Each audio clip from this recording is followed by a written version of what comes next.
Ladies and gentlemen, welcome back to the Ground and Pound podcast. The show, as always, we're hitting you with them elbows of knowledge. And this week, along with last week, I'm joined by my co-host, Carlos. What's happening, Carlos? Absolutely nothing, brother. Absolutely nothing. And this Saturday, obviously, we do have a card to talk about over in Mexico City at altitude. What do you think of the card so far? And how are the picks this week? Obviously, we got trashed last week. I'm looking to bounce back. I don't know about you. Well, I'm looking to bounce back, but I went through the picks and they went kind of quickly, all the film study and Mm. everything. So um, that makes me think I have a good idea of who's coming out on top, or maybe it meant that I wasn't paying too much attention. I don't know. You know, when you finish a test too early, I should have went back and mulled it over. But card team's interesting. You know, not a lot of huge names on it, but I think it's going to be pretty exciting. Yes. Also, at altitude, like I mentioned, I'm actually quietly confident in this one. I did a good amount of tape study on this one, and the Mexicans always bring it, man. I love the Mexicans, the fighting spirit that they have, and yeah, like I said, I think it's 7,300 and something odd feet of altitude. So expect some people to gas out, expect some crazy fights. But before we do get into the card, the Ground and Pound podcast actually just wants to send out the condolences to. Obviously, this week we saw George Forman unfortunately pass away at the age of 76. And obviously, boxing legend. And Carlos and I just wanted to send out our condolences. And I'm going to pass it over to Carlos just to say a few words as far as what the legend meant to him. Yeah, I mean, in one of my boxing matches over at Mohegan Sun, I got to meet Big George Foreman, and I've never seen a person whose arms and legs are like the same size. He was massive, you know. His hands were like lunch boxes, and his head obviously was enormous. So, you know, it explains why he was so durable. Um, One of the things that I love about Foreman is his detail in his fights and the way that he was able to break down what he could see during the fight. One of the videos I was telling him to watch was Legendary Nights, the story of George Foreman and Michael Moore. Just the way he describes how he could see like the finish coming was beautiful, and that's one of the big reasons why, like, you know, I ended up getting so detailed in my strike and when I was doing it. So yeah, Big George, he was a huge influence in my stand up. So, you know, sorry you had to go, brother. Rest in peace. And my question to you, Carlos, is in 1968, George Foreman won a particular gold medal. But can you tell me what location and what city he won that gold medal in? Uchi Mama. Let's see. Um, Doom, doom, doom, doom, doom, doom, doom. na, na, na, na. All right. I'll take a guess. I'll say it was, and I know it's not the answer. Seoul, Korea. No, it is not Seoul, Korea. No, it's actually Mexico City, which is exactly the card and exactly the Okay. location in which this fight card this Saturday is going to be taking place. And as usual, the Ground and Pound podcast is going to break down every single fight for you, got taken on the prelims all the way up to the main event. And we are going to kick things off in the first fight on the prelims. We have Austin Thud Hubbard taking on Markel Mederos.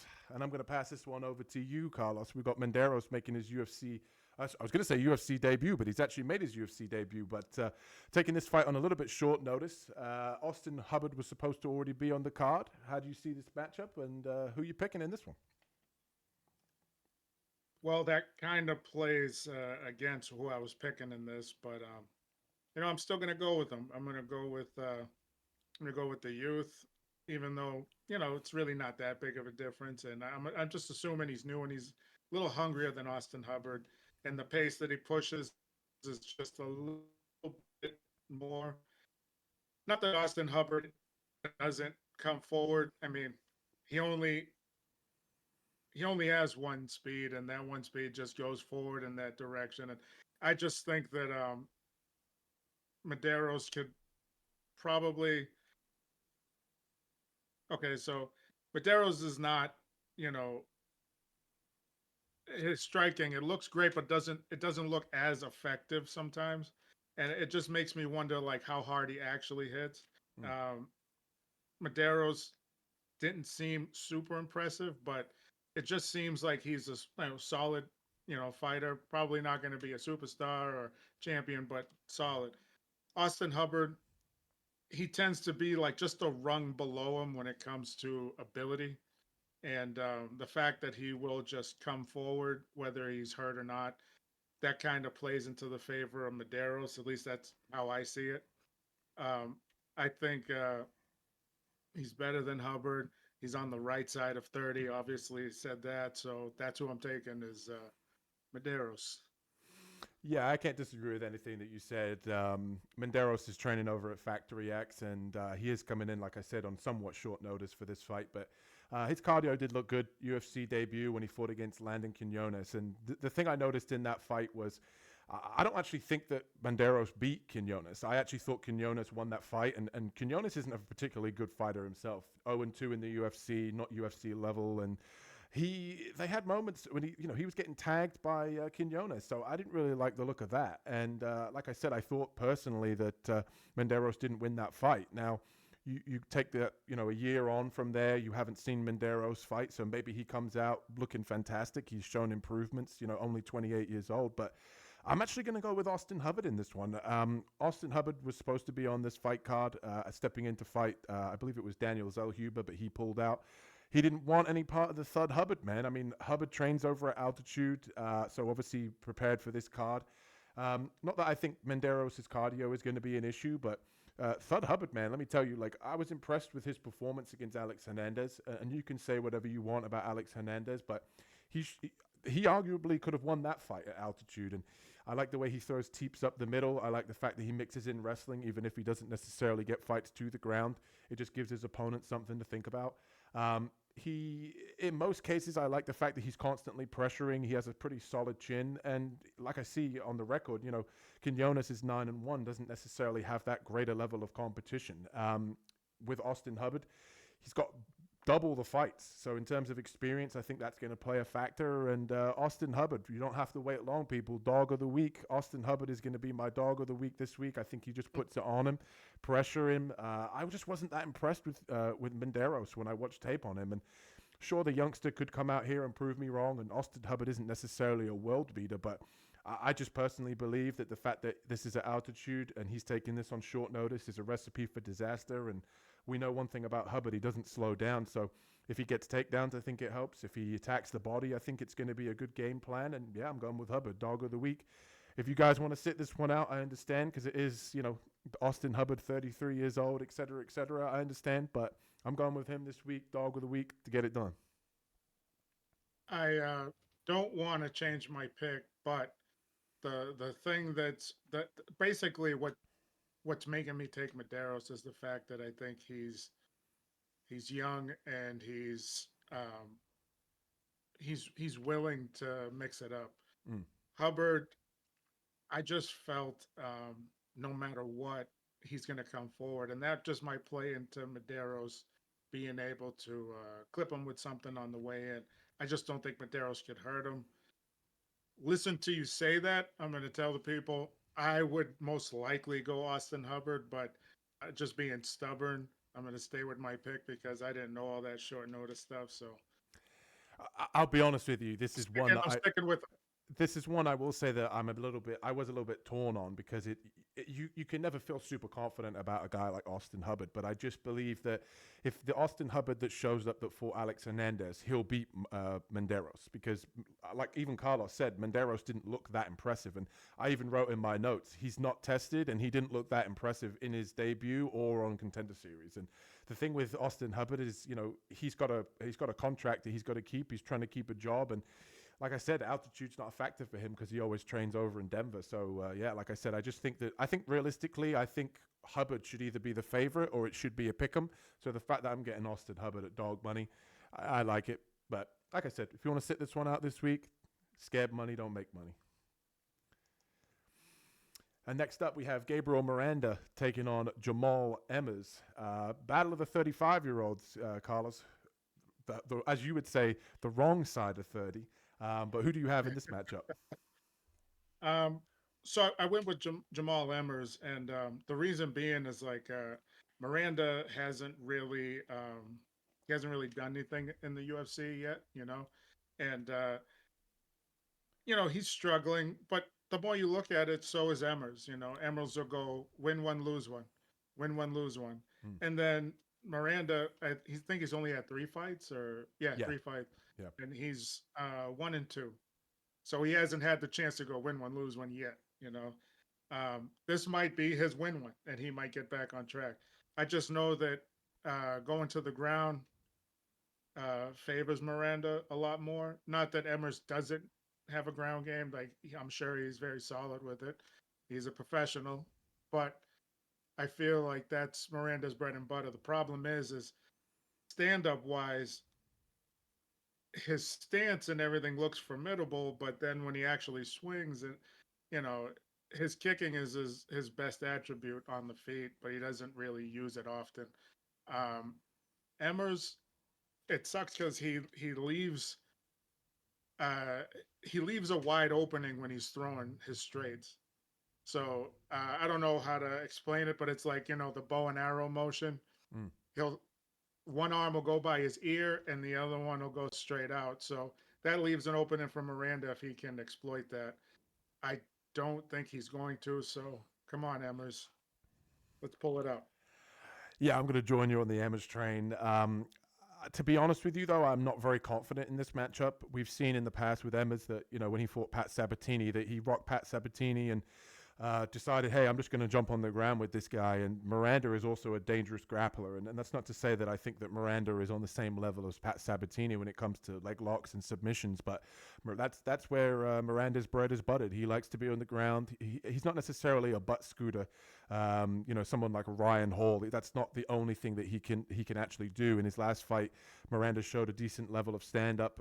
Not necessarily on the level of Emmers, but he's shown that he's working on his stand-up at least to be able to try to get people to the ground, at least to be able to set up his takedowns. And it has me a little bit worried because it's like, hey, if Emmers cracks him like he's done in previous fights, he tends to drop people in the first round with his athleticism and his straight shots. I could just see him just diving onto the ground and entering Miranda's world, and I just worry that he's going to get submitted after doing that. So I think if Emmers comes in here composed and he rocks him and drops him, he just needs to say, hey, step back, let the referee tell him, hey, you got to get up and finish it on the feet. But Miranda's shown an ability to be able to get fights to the ground recently. So like I said, not super confident. I'm also going on the Emmers train, but I would keep Emmers out of parlays because I think Miranda is due an upset, and we've seen Emmers fall into that trap before. So going with Emmers, but not super confident. And next up, we have Rafa Garcia taking on Vincent from Hell Pichel. And I got to say, award-winning mustache on Vincent Pichel fits in for the Mexican dynamic here of we got going on this crowd. I think he wins the mustache award for the card. But old vet, 42, definitely on the wrong side of 30. But who have you got in this matchup, Carlos? I've got Rafa. He's tough. Um, he's gonna have to get in the pocket.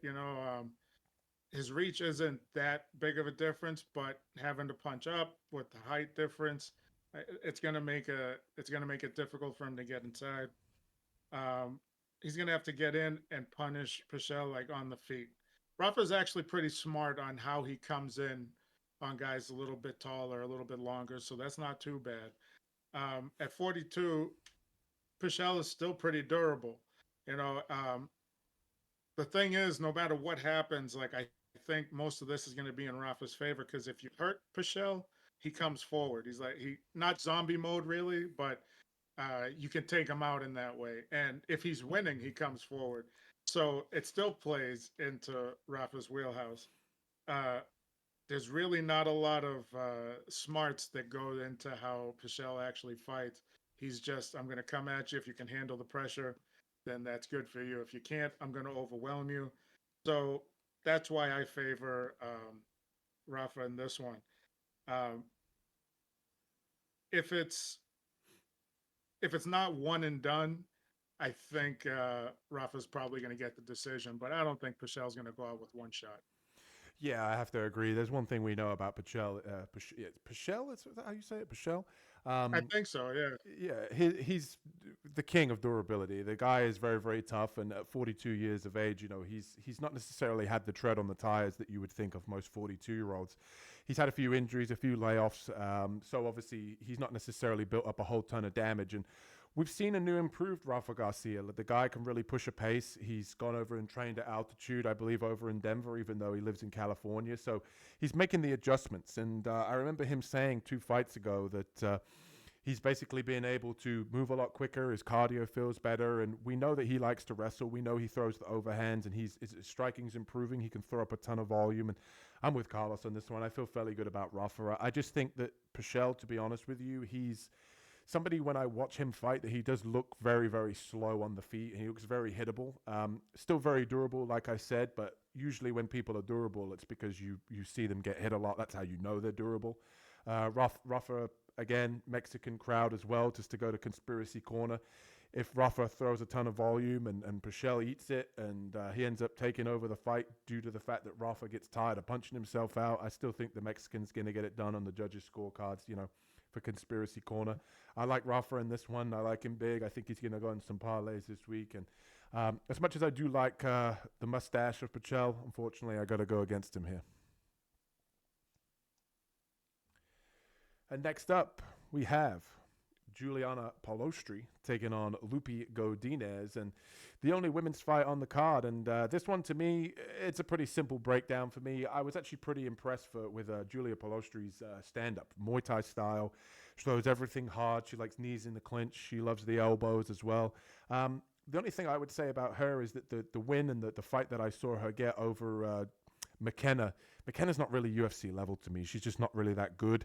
Her other fight against who's the Swedish lady who trains with Hamzat Chimaev, Josiana Knudsen. She just didn't show up in that fight. She was standing there staring at her. She was letting Knudsen get off on her. And to be honest with you, it just wasn't an impressive performance. So I kind of question how good she really is. Julia is very, very aggressive. Like I said, Muay Thai style. So anything could happen. She could catch her with a big shot. But the thing I think is going to separate her, and which is why I'm going to pick her in this matchup, is Lupi's wrestling. She trains with two of her sisters who are at a high level in terms of wrestling. They train, I believe, for the Mexican wrestling team in literally just solely in wrestling. So she's getting some great wrestling coaching there. I think that's going to be the difference maker. I think on the feet, Polastri is live. As far as Lupi's striking's concerned, she has decent boxing and a couple of nice kicks, but ultimately I think the power advantage goes to Polastri. But I think Lupi's going to mix in the takedowns, and that's overall going to get her the decision here. So my pick is Lupi. Who do you have in this one, Carlos? Well, it's like you wrote my you wrote my prediction here. I went with I was looking. Godinez. I was looking over your shoulder. You sitting in front of me in the class. I was just copying your notes. Thank you, Matt. It makes me think I knew what I was talking about. I think exactly the same thing you thought. I'm going to summarize it pretty quickly. On the feet, I think Polastri is a little bit nastier, a little bit meaner. She can't wait to throw bombs. I think Lupi's boxing will keep her out of trouble, and I think if she wants to have success, she's going to have to mix in her takedowns, and that's exactly how I had it. And stop cheating off me. That's who I got. If you ain't cheating, you ain't trying. All right. What the referee doesn't see you grab the cage, then it didn't happen. So, I will say one thing as well, that I think if Lupi does come in with a heavy wrestling game plan and it being at altitude, that does worry me a little bit because, as we know, even if people don't get the takedowns, it's pretty tiring to follow that game plan. So, yeah, again, I would say keep these two out of parlays. If you're going to bet it and you think that me and Carlos are full of shit, go ahead, bet Julia Polastri. But one thing I will say is I do think that the altitude's going to mess with a few fighters, and I think this could be one of them if she does decide to wrestle. And next up, we have Christian Rodríguez taking on Manel Costa. I believe that's how you say the name, Manel Costa. And we've seen Manel Costa recently. I believe it was in February he actually fought over at the Apex card. Or was it the Apex card when he submitted against Andre Fili? He guillotined Andre Fili. So quick turnaround for him. And who do you have in this matchup, Carlos? Okay, so I think Rodriguez is a good fighter. Usually, he's getting beat up early. If not beat up, he's um, he's relying on his defense and his toughness a little bit more early on in the fight. However, he's been fighting some inexperienced guys and people debuting, so they're not usually used to somebody being able to take what they can dish out in the early going of the fight. And I think in the maybe when that's going on, all these exchanges, the takedowns, the strikes, I think maybe they have a little bit of an adrenaline dump or just plain fatigue. And then he starts to take over midway through round two, probably a little earlier in round two and on. I don't believe Melky's going to tired. I think he's the hard striker. I think he's very well versed on the ground. So is Rodriguez, but I think he's the more imposing is Melky, and that's who I went with on this. Mm, mm. I was interested to see who you picked in this one. I'll be honest, because this is probably one of my least confident picks on the card. I found this one difficult because obviously Costa, quick turnaround, coming to altitude, so you don't necessarily know how he's going to look. And I think this matchup really, to me, is it's going to be the boxing and the wrestling of Rodriguez taking on the kicks and the jiu-jitsu of Costa. I think if Costa can keep this fight either all the way in or all the way out, I think that's going to suit him. I think if Rodriguez can get a inside the pocket and uses boxing, I think that he can have success. And if he takes the fight to the ground and he's able to get on top and get dominant position, I think that he could have success there. But Costa's always going to be live in this fight, which is what has me worried. Costa, off of his back, he has great submissions. Obviously, he had that guillotine in his last fight. So this was a tough one. I'm probably going to go here with Manuel Costa. And the reason I'm probably going to make that decision here is I look at Rodriguez after moving up a weight class. And since he's moved up that weight class, he's struggled with the size of some of his opponents. When he fought against Julian Erosa, he looked completely, he looked like a midget compared to Erosa. And I think he just struggles to deal with the size of his opponents. And when he was fighting down at 135, the opponents that he was fighting, like Carlos said, were obviously newcomers. So he had the advantage in that respect. But also, obviously, them, with his experience in those fights, he can get the better of those guys. And here with Costa, I think he's got plenty of experience. And I'm going to pick Costa. It's a real tough one for me, just purely because of the fact that I haven't seen Rodriguez handle the size and do have success at this particular weight class. So until I see it, it's going to be hard to pick. But I'm not super confident, but I'm going with Costa. Okay, before we go to that, I just want to say Rodriguez, he does make good decisions in those fights, but it has to make you think like, is he making those good decisions because those guys are tired and somewhat new? Yeah. Or is he actually that good of a fighter? I think it's probably because the guys are new. And it's not because I think he stinks or anything, but he makes great decisions. He looks like a world beater against guys that aren't really that established. So that's why I'm going with Costa. But I actually just want you to say his first name one more time. Manuel Costa? I thought that's what you said. I was like, my God. So,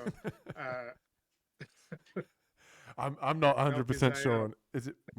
Oh, there we go. Yeah, I was going to say, I got to get you to, next time we do a breakdown for him, I'm going to get you to say his name because I butchered that 100%. Not confident in the name and not confident in the pick. I just thought it was cool. I think you added an extra letter to it, right? Extra syllables is all good. And next up, we have Jose Medina taking on Ateba Gautier, I believe it is. And I've got to be honest with you, this one was a tough one for me. And the altitude, I think this is the fight that affects, the altitude is going to affect this fight the most on the card, if I'm being honest. And Ateba, when I looked into him and did my tape study, I mean, guy's a friggin' physical specimen out of Cameroon.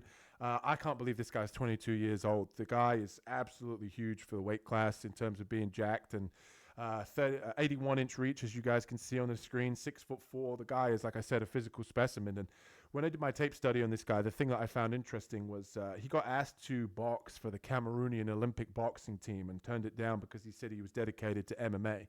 And some of the background and some of the things that this guy's gone through, and just reminds me a little bit of like Francis Ngannou with some of the hardships. He was saying about how people burgled his house over in Cameroon, and him and his brothers used to have to be like night watchmen to stay up and, make sure that people didn't break into his house to protect his family. And the guy's been through some hardships. So obviously he, great work ethic. Like I said, physical specimen. I like his boxing, but in terms of his grappling, I haven't seen much from it. Not necessarily the best takedown defense. And that brings me on to Medina. Medina is one of these people where what he lacks in skill, he makes up for in toughness and durability. And the guy's got a tremendous heart. Used to fight at light heavyweight. He's moved down to 185, and he looks visibly in better shape in his last fight against Zach Reese. The guy can take an absolute beating. Like the guy, even when you think, that he's about to get finished, he finds a way to kind of pull through. And at altitude, it just worries me with all the muscle that Gautier has got that, he drops Medina. He gets him down on the first round, and, he's not able to get him out of there. And then what does he look like after the first round? So I say all of that to say I think the better striker is going to be Gautier. I am going to pick Gautier because I do think he will drop Medina in the first round.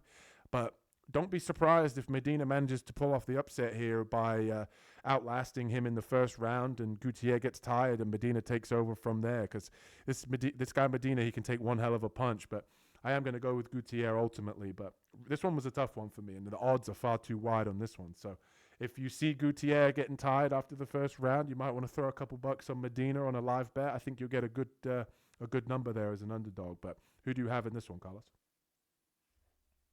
I also went with Gautier, and we both are saying his name wrong, so I'm going with that. And the thing is, with Medina, I thought about the pressure at the altitude that he could put on him just from walking forward.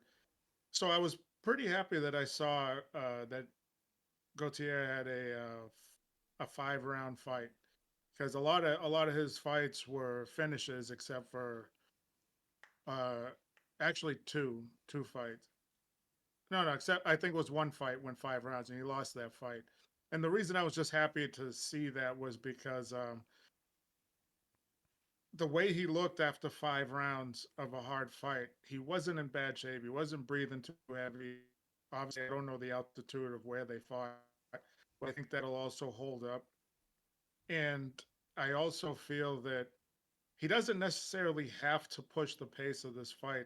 And I'm hoping that he actually just backs off a little bit, doesn't try to go for the knockout. So that's what I'm hoping. I don't know if that's going to happen, but I hope he doesn't go for the knockout, just is happy landing some hard shots, but spending most of his time like trying to maybe clinch him, or work on takedown defense and creating separation, because I don't know if you're going to put somebody like him out, because nobody knows how heavy anybody's going to punch.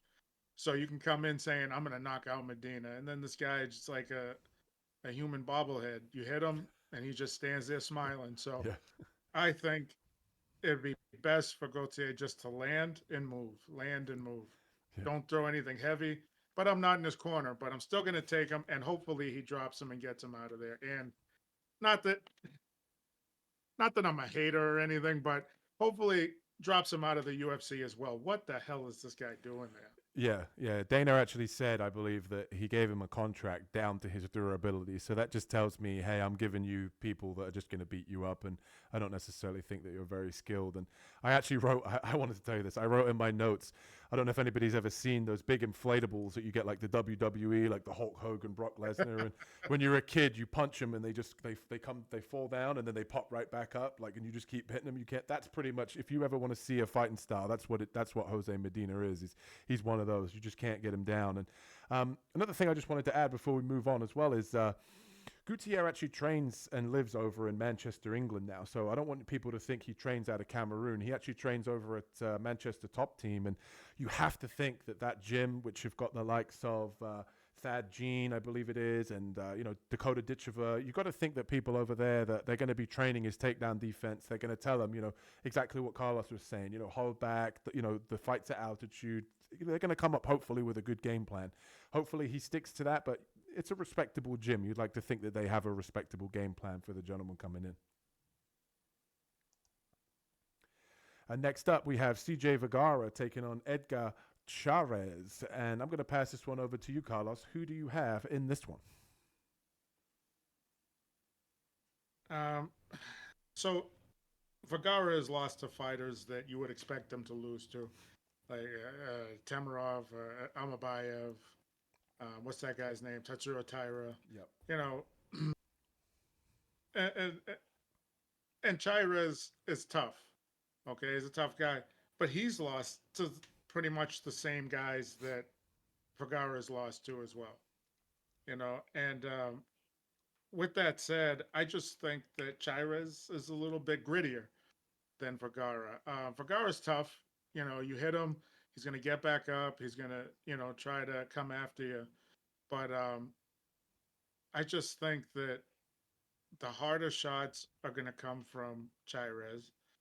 I think the pressure once, and I'm not saying that I say this because I know he's going to get hurt in this fight, okay? I'm not saying that Vergara doesn't deserve to be in the UFC, but he is going to get hurt by Cháirez, and he should get back up. But, a couple of fights, he's been put down. Cháirez, once he's got you hurt, the pressure is going to keep coming on. So enough said on that. I'm going to go with Edgar Cháirez. I like Vergara when he was on the Contender Series and he had his family and they're all cheering for him. I think that's awesome. It's a beautiful moment. But when you watch him in there with guys, the UFC caliber, and they're entry level guys, just like he was, he can't hang with them. Mm-hmm. I just want to say, I guess you must be copying off my homework now, because I wrote in my notes, CJ Vergara gets dropped and finished in almost all of his fights. So I definitely think, I definitely agree with you on this one. And we're definitely putting the same answer on the test. I'm not necessarily been very impressed with CJ Vergara for the same reasons that you kind of talked about. He does get hurt a lot, even in fights that he comes back and wins, like against Daniel Lacerda. He gets dropped. He has to run around the cage to defend himself. Like, it's not a good look. And when you're fighting a guy like Edgar Cháirez at altitude in Mexico, I've been fairly impressed with Edgar Cháirez. I think that he's pretty decent. I love his walkout. He comes out with the bullets strapped across him, which I think look pretty sick. And the guy's a finisher, man. Like, he's a very natural finisher. All of his 11 wins come by finish, mostly by submission. But the guy can hang on the feet. He likes to blast kicks. And one of the things that I do like as well is that he's not a guy that necessarily hangs around one gym. He really likes to bounce around high-level gyms and go to different gyms to get different looks, which I think in this matchup he's going to be getting more and more opponents that he's sparring with that are going to be on a much higher level than CJ Vergara. I think at altitude as well, I think that plays into the hands of Edgar Cháirez. We've seen him push a pace, even though he's a finisher. He went the distance with Joshua Van, and he showed a lot of toughness in that fight. And to me, he's the definition of what a gritty, tough, durable Mexican is. And I really like him in this matchup. I know Carlos said at the start of his breakdown that both guys obviously have lost to who you'd expect them to, but I feel like Edgar Cháirez has been much more competitive in those fights than CJ has. To me, it's been one-way traffic with CJ, whereas Edgar has at least had moments or, shown, durability. I mean, he was a 2-1 underdog against Joshua Van at UFC Noche, and he dominated the first round against Van and also rocked him twice in the second round. And I felt he was like a little bit unlucky there to not get the decision. But yeah, I'm going with Cháirez. I like him in this matchup, and he's one of my more confident plays this week as far as a betting standpoint. And next up, we have Kevin Borjas taking on Ronaldo Rodríguez. And I'm going to pass this one over to you, Carlos, so you can tell me how badly I just said those names. Who do you have in this one? It's all right, man. I think you did a fantastic job. Who I'm going with on this anyway is I'm going to go with Lazy Boy, Mr. Rodríguez, because, I think he's just a little bit more complete. I think he's a little bit more defensively sound, which is going to make a huge difference in this fight because Borjas doesn't. I don't think he even knows the word defense. Like, he does pressure you, he does come forward, but he does allow himself to take some shots. Nothing crazy, like, he's not getting put out all the time, but you can't allow Lazy Boy to get clean shots on you. Rodríguez, Borjas, I'm going to go back with that. Borjas likes to stay busy, but everything kind of comes wide too. You Mm. know, like that's another reason. And I think Rodriguez stays a little tighter. I think even his takedown defense, I think his defense on the ground is a lot more solid. Not that I think Boris is going to take it to the ground, but I just feel that, like I said, defensively, Rodriguez has the upper hand. I think offensively, they're pretty similar. I just think that Boras swings a little bit more recklessly. Maybe it's just the style that he has. It looks that way. It looks like he's being a little bit more reckless. He takes wide steps and he throws long punches, which can also be wide at the same time. And then Ronaldo, he has a smaller stance, takes short steps, shorter punches, nice crisp kicks when he throws to the leg. So yeah, I'm gonna stay with him. I think he's the sharper fighter of the two. Yeah, I gotta admit, I'm a big fan of Lazy Boy. I like Rodriguez. After that UFC Noche performance against Ode Osborne, he definitely was somebody I kept an eye on. 17-2, and the thing I like about him is 25 years old and he has 40 fights, 20 amateur and almost 20 professional fights. So he's got some miles on the clock, but the guy's got experience. And the thing with Borjas to me, or Kevin Borjas, is to me, he never really seems to get going. He has respectable takedown defense, and like Carlos said, he has respectable striking. But to me, I just feel like he's going to be outmatched here with Rodriguez. I think on the feet, I think both guys can have success, but I think where Ronaldo is going to shine, where I think Rodriguez Ronaldo is going to shine, is on the ground. I think he takes it to the ground. I think he can maybe find a submission. I think he can wear down Borjas in the clinch. And the thing I really like about Ronaldo as well is, in that fight against Ode Osborne, he got rocked, dropped. He was put in a triangle. He didn't quit on himself. He was, beaten, bruised, bloodied. And he just showed a toughness to be able to come back and fight. And again, I know I talked a lot about Cháirez's gritty Mexican toughness. And Rodriguez does the same, man. He's very tough. I really like this kid. I think that the UFC is pushing him, and obviously that's why they've got him on this UFC Mexico City fight card as a Mexican. I think they gave him a nice matchup here, and I actually think Ronaldo should be a bigger favorite than what he is. Ronaldo's only sitting at something like minus 140. I think he should be like maybe maybe minus 250, maybe even minus 300. I think he's got more ways to win, and yeah, I like him in this matchup. And he's somebody I'm keeping an eye out for. I think if he goes on a run, I don't necessarily think he's necessarily going to win the belt at any point, but I just think he's shown to me that he's got toughness and he's got some skills. So he's somebody I keep an eye on for, and I'm rooting for Lazy Boy this week, and he's going to be my pick as well. And that brings us to the UFC debut of David Martinez taking on Simón Oliveira. And Simón Oliveira coming back after a 2-year layoff here to taking on the UFC debut of Martinez. Carlos, who have you have in this one? Well, Oliveira is, he's a good Thai boxer. What I don't like about it is that he stays like very true to the Thai boxing stance, keeps a very high guard and a narrow stance, which yes, you're allowed to plant your feet and you're allowed to throw hard strikes, but number one, he doesn't really throw very hard all the time. And number two, that also takes you out of being able to move defensively. Um, when your stance is that tall, you can't really move from side to side. Your only option is straight back, which is probably the worst thing you could do against Martinez because he's on the balls of his feet if he wants to follow you in. Um, the next thing I'm going to say is Martinez. The thing that worries me about him in this fight is he moves a lot, but he moves a lot on the outside. Mm. Now I understand he's usually the shorter fighter. I'm not sure if he is in this good. I think 1 inch Oliveira is a taller, little yeah. taller, right? 1 inch. Yep. Martinez is 1 inch taller. Is he? Okay, I thought Mm. Oliveira was a little bit taller, but I don't know. Either way, that's what he normally does on the outside. Is and I don't know, maybe because he's going to be a little bit taller, maybe he'll be a little bit busier. But what he likes to do is bounce around on the outside, and he likes to come in with one shot, whether it be a kick or a punch. He likes to come in and bounce in with one shot and then bounce back out. Sometimes he does it and it's not busy enough. But with his movement, I feel like he should be the busier fighter, and now seeing this height advantage, I see that, and a slight reach advantage, I see that, and it's not much, but he should be able to mix it up and not have a problem. So that makes me feel a little bit more confident going with Martinez. Yeah, I got to admit, this one's a tough one for me because, like I said, Oliveira coming off of a 2-year layoff. I wasn't really that impressed with him when I watched tape on him. And you got to think, 2-year layoff, what is it, an injury or whatever the case may be. And he shoots sloppy takedowns from the outside. He'll give up position in order to go for submissions, which I don't really like. He'll jump guillotine in order to try to have the jump gilly, win the fight by gilly, but he ends up giving up positions, and that's not really working in modern day MMA.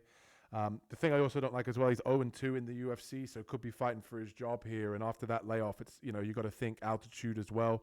Not necessarily somebody I'm looking to pick here, and that's why I'm going to go with Martinez. And I don't really like picking people that making their UFC debut.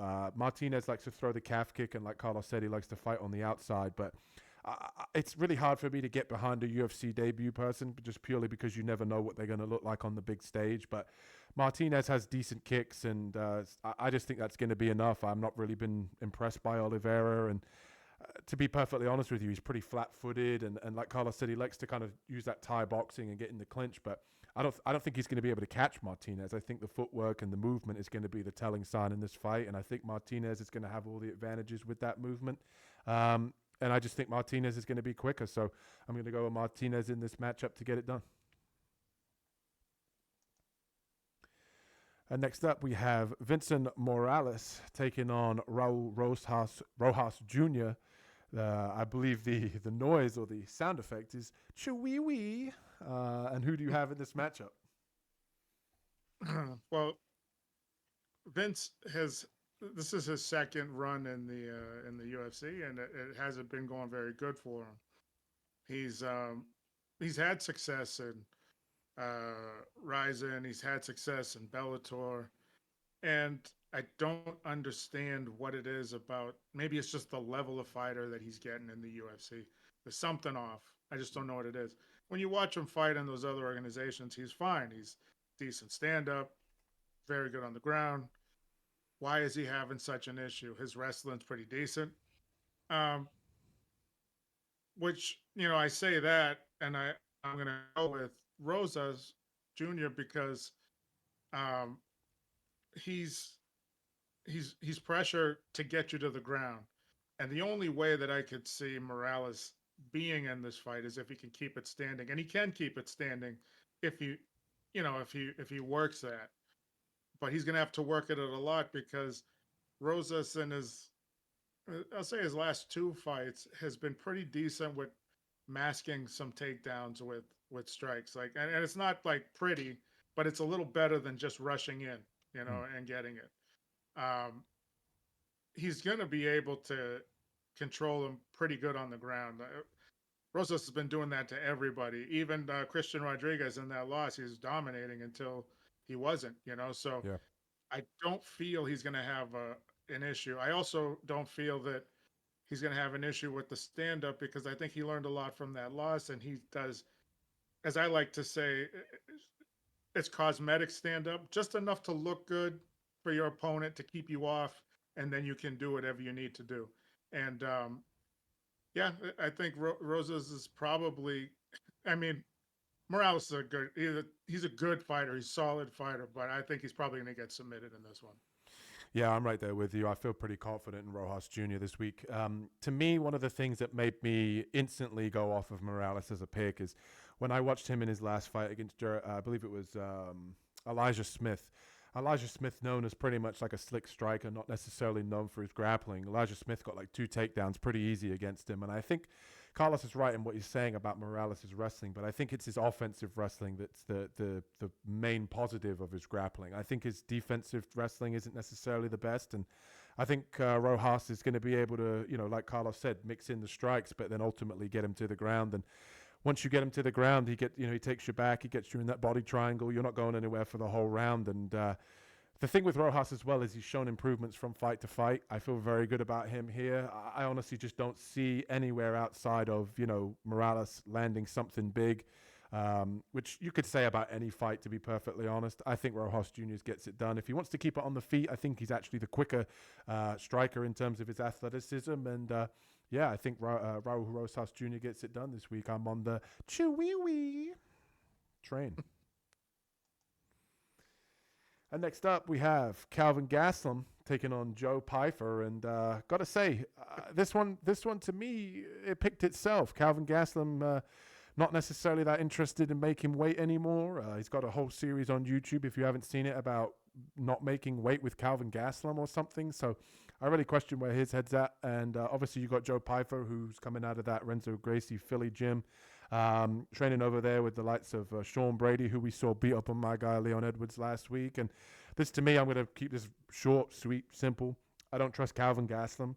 Joe Pyfer is ascending on his way up, and all right, he's not necessarily fought the toughest level of competition, but he's the bigger, more athletic guy. I think he can beat a guy like Calvin Gastelum if he wants to take him to the ground. I think he can. If he wants to beat him on the feet, I think he hits harder. I'm going with Joe Pyfer. I don't really think that we need to look into this one too much, and maybe he doesn't get finished because Gastelum's tough and he's durable, but ultimately, I think Joe Pyfer gets it done any way that he wants this week. Who do you have in this matchup, Carlos? I wanted to keep it short too, because I didn't even have to do a film thing or anything, because Calvin right now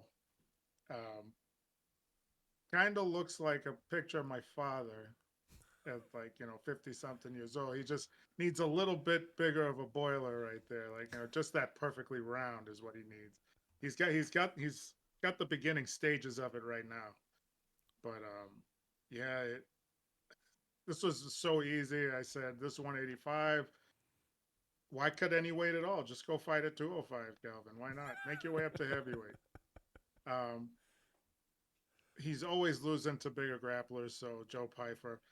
Stand-up wise, I'm like, I don't even know if he can, on those little legs of his, if he can bounce, if he's that heavy now. So, he's not worried about making weight. So, and Calvin's a tough kid, and Joe Pyfer can hit.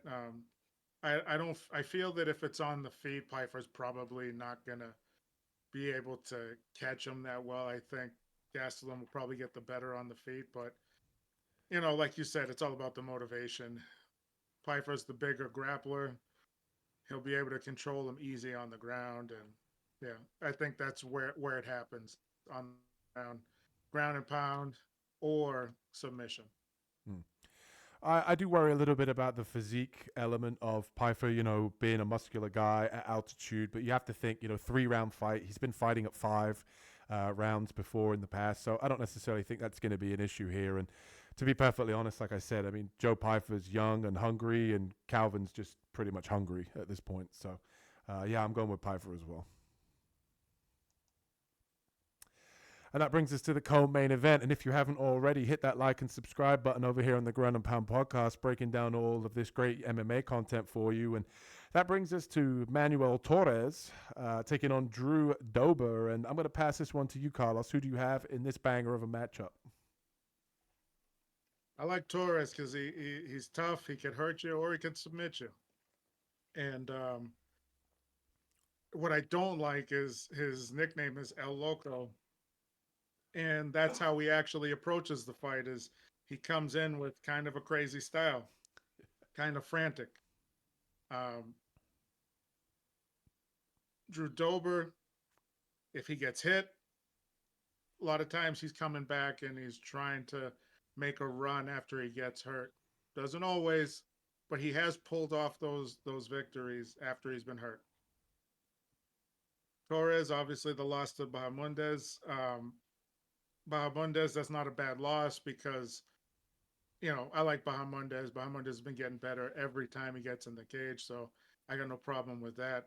My whole thing is if you get wild with Dober, you got one of two things. You can either catch him and hurt him, or he can catch you and hurt him. So I guess it does come down to who lands first. But if somebody lands and they can't put you out first, I'd have to take Dober. And that's who I'm taking in the fight, is Dober. I like Manuel Torres. I would like him to approach it a little bit smarter. The guy, for the weight class, he's he's a good size for the weight class, you know, and he can come at you anywhere from any angle, and he's gonna put it together. You know what I mean? And I hope he does it soon. But right now, I think he's a little he's leaning towards that El Loco a little too much. He's trying to be a little too unpredictable on his feet, getting you to the ground, getting you to submission, and I just don't think it works for him on the feet. I think it works for you on a regional level, the local scene. I don't think it works for you in the UFC. I think they leave too many openings sometimes. So I'm taking Dober. Yeah, I kind of the nod about this one too because I see the same thing you're seeing. When you started off and you talked about Torres's ability, losing to Bahamundez, it's not a bad loss. And the thing that I really took away from that fight was he just literally ran in with his hands kind of down and was just kind of crazy. He wasn't trying to set anything up. And like Carlos said, he's leaning into the El Loco name. And that's what kind of made me think, okay, so I'm going to pick Drew Dober. And then I looked at Drew Dober and I was kind of like, okay, yeah, he sets up his shots. And you watch the Gene Silva fight back, he's pressuring, he looks good, he fights within himself. And ultimately then I went, yeah, but how old is Drew Dober? And then I went, he's 36 years old? I was like, I feel like he's like 32 or 31, but he's 36 years old, which kind of threw me off. And I kind of just went, okay, so he trains at altitude, which I like, so he's not necessarily going to gas, but I just have this feeling that this is going to kind of be his decline now at 36. I do like Drew Dober. I think that he's obviously very talented, and I would not be surprised if he does catch Torres coming in when Torres gets wild. But I'm kind of making the assumption that Torres is going to look at that last performance after being on a win streak, and he's going to look at that and say, hey, I know what I did wrong. I got too animated on a Mexican heritage night card, and his game plan went out the window and he went a little bit too crazy. I think that he comes in here measured. I think that he's got a little bit more of a game plan. Like Carlos said, he can mix in grappling as well. The guy has submission victories, and I think that he gets it done. And like Carlos said as well, when Dober does lose as well, he does get hit, he does get damaged as well. So I'm just going to go with Torres. I think he's going to learn from his last performance, but I would not be surprised if Dober does get the victory here just because Torres didn't learn his lesson from his last fight. But I'm going to say that he does, and I'm going to go with El Loco to get it done. And that brings us to the main event. I'm looking forward to this one. We have Steve Erceg, a.k.a. Steve Carell, taking on Brandon Moreno. And I'm going to pass this one over to you, Carlos. Who do you have in this one? I'm taking Moreno. This is not taken away from Erceg. I like Erceg, and he was obviously because the weight class didn't have a lot of competition. I'm assuming he got thrown into a title match with Pantoja. Um, Nothing wrong with losing to Pantoja. Absolutely nothing wrong losing to Kai Kara France. But Moreno possesses the two things that both of them do that actually could disrupt Erceg. Erceg is there's nothing wrong with this particular saying when it comes to fighting. Mostly, shooting or even basketball, or football. As smooth as fast as smooth, and there's nothing wrong with that. And that's what Erceg looks like. He looks like he's very smooth. And he looks like he's very silky on his feet when he's throwing his combinations, his kicks. Even on the ground when he's transitioning, very smooth, not quick, not fast, not rushed, very easy, and moves very smooth into the next position. The problem is I think that's his speed. I don't think he can go to another level of that. And the reason he got caught by Kara France, there was a speed discrepancy. Kara got to that point before Erceg could defend it. And there's nothing wrong with that. You know what I mean? You just got to get the timing down, and you got to keep your guard up. Pantoja, I think the pressure of Pantoja is what kind of wore on Erceg, even though it was a good fight. And I think Moreno has the pressure of Pantoja, and I think he has the speed of Kai Kara France, and I don't think Erceg can handle it. And he's still developing as a fighter. He's 29 and he's gone against the best in the division. So maybe he comes into this fight ready to go. Worked a lot of timing and worked a lot of distance control, but I don't think that's the case. And I'm going with Brandon Moreno. I think he comes in. I think he keeps a blistering pace. Too much for Erceg to keep up with. Probably gets the decision. Brandon Moreno's been one of my favorite fighters ever since he came up with that speech when he won the belt, or when he was about to win the belt, and he says, maybe not today, maybe not tomorrow, but someday, I tell you, I will be UFC champion. And the Viva Mexico, and his screaming into the mic, Viva Mexico. Love Brandon Moreno. And I think when he's on form, I think he's one of the best flyweights that there is. I honestly think, if he comes in mentally focused, has a good camp, he is honestly one of the best fighters that's on the UFC roster. And he can grapple, he can wrestle, the guy has great cardio, great boxing, can throw in the kicks. And that all got demonstrated when he fought that trilogy against Davidson Figueiredo. At the time, people were saying he might be one of the best flyweights ever. And, he put that to bed and showed his toughness and his durability and that Mexican fighting spirit. And to me, I just think after his last performance when he fought, who was it he fought last against? It wasn't Brandon Royval, was it? It was Al-Shabazi. When he fought, when he fought in that fight, he just looked like a step ahead. He looked like the old Brandon Moreno that we saw, circling out, mixing in kicks, showed his boxing, his speed looked good. He just looked like he was in the right headspace. After his loss to Royval, he was saying about how, mentally he needed to take time away. And that's all I look for in Brandon Moreno when it comes to these fights, is if Brandon Moreno looks like himself and he looks like he's in the right headspace, he's a danger to deal with. And to me, Erceg, not taking anything away from him, I felt like with Erceg, he obviously got rushed to the title, just like Carlos said, with the lack of competitiveness in flyweight and the kind of division that, and at the end of the day, that's not his fault. He beat everybody he was supposed to.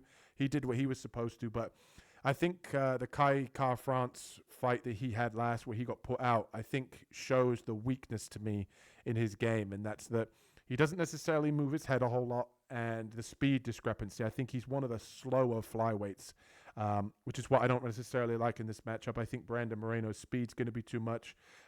Unless we see a completely different Steve Erceg, I think this is Brandon Moreno all day, and Brandon Moreno's not fucking losing in Mexico. Viva Mexico. Give me Brandon Moreno to get it done. And that's going to be the one where we pick the perfect card right there, is Brandon Moreno getting it done. And I got to say, really, really excited for this card. I don't think that the altitude is going to be a factor in this one. I think Brandon Moreno pulls it off. And just before we do leave, guys, and like I say every week, hit that like and subscribe button if you enjoy the content, and keep an eye out for the best bets video that I do every single Friday, giving you guys the best bets on the card. And we're obviously going to bounce back from last week. Our dog of the week is currently 7-3, picking all underdogs on this channel. So keep an eye out for that. And like I said, keep an eye out for that video on Friday. Hit that like and subscribe button. And before we leave the people, is there anything that you want to say, Carlos? No, I mean, saw something earlier today that Tom Aspinall's still looking for that fight with John Jones. And it's funny because John Jones has got to be somewhere near here. If we find him, we'll bring him to the UFC. We'll tell Dana White, sign him. I hear him again. Yeah. So, yes, we're on the lookout for John Jones. Aspinall, we got you. Yep. And also, rest in peace. I know how lame that was. Sorry. No, that was good. I loved every moment of it.